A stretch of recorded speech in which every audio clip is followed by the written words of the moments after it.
নিঃস্ব অবস্থায় কি দোয়া করতে পারেন একজন মানুষ, এই দোয়াটা শিখে নেন, ইনশাআল্লাহ আপনার জীবনের সমস্ত সংকট কেটে যাবে ইনশাআল্লাহ। আমি নিজেও ওই দোয়াটা বেশি বেশি করার চেষ্টা করি। দোয়াটা হচ্ছে, মুসা আলাইহিস সালাম একটা গাছের নিচে হেলান দিয়ে বসলেন, বসে দেখলেন দুইজন মেয়ে দাঁড়িয়ে আছে দূরে, পানি নিতে পারছে না, লোকজন পানি নিয়ে যাচ্ছে, ওরা দাঁড়িয়ে আছে বেচারি।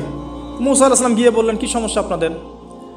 এটা নিয়ে আপনারা আবার মেয়েদের সাথে কথা বলার চেষ্টা করেন না, ঠিক আছে? তো মাহারাম গায়রা মাহারাম মেনে চলে।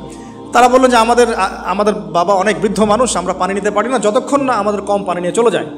মুসা আলাইহিস সালাম তো একটু বললাম না, ফিজিক্যালি খুব স্ট্রং ছিলেন, থাকে না বডি বিল্ডার, সামনে গিয়ে কথা বলে সরব পানি নিতে দাও, তখন মানুষ একটু মূল্যায়ন করে না।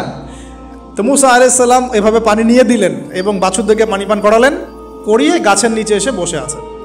বসে বসে তিনি দোয়া করছেন, এই যে দোয়াটা তিনি দোয়া করছেন, রব্বি, একটা নেক কাজ করলেন, নেক কাজ করলেন না, মানুষের উপকার করলেন, নেক কাজ করে এসে গাছের নিচে বসে দোয়া করছেন, আল্লাহ এখানে তো আমার খাবার পানি বাসস্থান কিছুই নাই, আমি কি করব?